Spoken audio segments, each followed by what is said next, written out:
നവീൻ ബാബുവിന്റെ മരണം CBI അന്വേഷിക്കണമെന്നാവശ്യപ്പെട്ട നവീന്റെ കുടുംബം സമർപ്പിച്ച ഹർജി ഇന്ന് ഹൈക്കോടതിയുടെ പരിഗണനയ്ക്ക് വരുന്നുണ്ട്. കൊലപാതകമാണെന്ന് സംശയമുണ്ടെന്നും പോലീസ് അന്വേഷണത്തിൽ തൃപ്തിയില്ലെന്നും കുടുംബം ഹർജിയിൽ പറയുന്നു. ജസ്റ്റിസ് ബെച്ചു കുര്യൻ തോമസിന്റെ ബെഞ്ചാണ് ഈ കേസ് പരിഗണിക്കുക. ലീഗൽ കറസ്പോണ്ടന്റ് ഷപ്ന സിയാദ് ചേരുന്ന വിവരങ്ങളുമായിട്ട്. ഷപ്ന, തുടക്കം മുതൽ തന്നെ ദുരൂഹത നിലനിൽക്കുന്ന ഒരു കേസാണിത്. ആദ്യമേ തന്നെ ആത്മഹത്യ എന്നൊരു ഫ്രെയിമിലേക്ക് അന്വേഷണ സംഘം ഈ കേസിനെ കൊണ്ടെത്തിച്ചിരുന്നു. ഇപ്പോൾ കൊന്നു കെട്ടിത്തൂക്കിയതാണോ എന്നൊരു സംശയം പോലും ആ കുടുംബം ഉന്നയിക്കുമ്പോൾ CBI അന്വേഷണത്തിനുള്ള സാധ്യത എത്രത്തോളമാണ്? ഒപ്പം തന്നെ ഈ കേസ് എത്രാമത് ലിസ്റ്റ് ചെയ്തിരിക്കുന്നു? എപ്പോൾ പരിഗണനയ്ക്ക് വരും കോടതിയുടെ?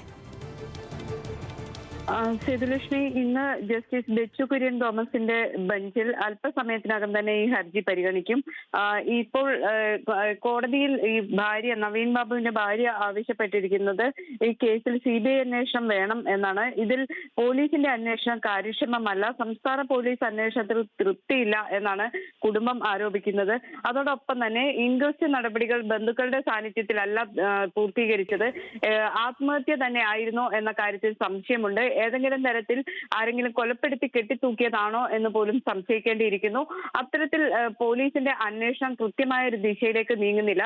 CPM നേതാവാണ് ഈ കേസിലെ ഏക പ്രതിയായി വന്നിട്ടുള്ളത്. അതുകൊണ്ട് സംസ്ഥാന പോലീസിന്റെ അന്വേഷണത്തിൽ തൃപ്തിയില്ല, അല്ലെങ്കിൽ അതിൽ വിശ്വാസമില്ല എന്നാണ് കുടുംബം ആരോപിക്കുന്നത്. അതുകൊണ്ട് CBI അന്വേഷിക്കണം എന്ന ആവശ്യവും ഉന്നയിക്കുന്നുണ്ട്. ഇന്നിപ്പോൾ ഏതായാലും കോടതി ഈ ഹർജി പരിഗണിച്ച് എതിർകക്ഷിയായ CBIയോടും സംസ്ഥാന സർക്കാരിനോടും വിശദീകരണം തേടുകയാകും ഉണ്ടാകുക. ഈ ഷപ്ന, ഈ കേസിൽ ഇന്നിപ്പോ പ്രാഥമിക വാദമായിരിക്കുമല്ലോ നടക്കുന്നത്. അപ്പൊ അതുകൊണ്ട് തന്നെ ഈ കുടുംബത്തിന് പറയാനുള്ള കാര്യങ്ങൾ കേൾക്കുക എന്നൊരു നടപടിക്രമമാകും ഒരുപക്ഷെ കോടതിയിൽ നിന്ന് ഉണ്ടാവുക, അല്ലേ? അപ്പൊ അങ്ങനെയാണെങ്കിൽ സർക്കാരിന്റെ മറുപടിക്ക് ഇന്ന് പ്രസക്തി ഉണ്ടാവുമോ?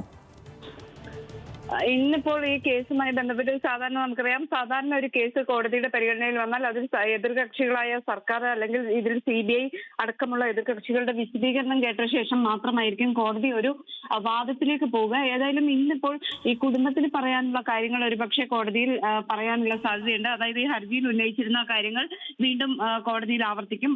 പക്ഷേ സർക്കാരും അതുപോലെ ഈ കേസിൽ എതിർകക്ഷിയായി വരുന്നത് CBIയുമാണ്. CBIയുടെയും അടക്കം നിലപാട് തേടിയ ശേഷമായിരിക്കും ഇതിൽ വിശദമായ വാദം കേൾക്കുക. അതുകൊണ്ട് തന്നെ അവരുടെ സർക്കാരിന്റെ അടക്കം വിശദീകരണത്തിനായി മാറ്റുകയായിരിക്കും ഇന്നിപ്പോൾ കോടതിയിൽ സംഭവിക്കുക.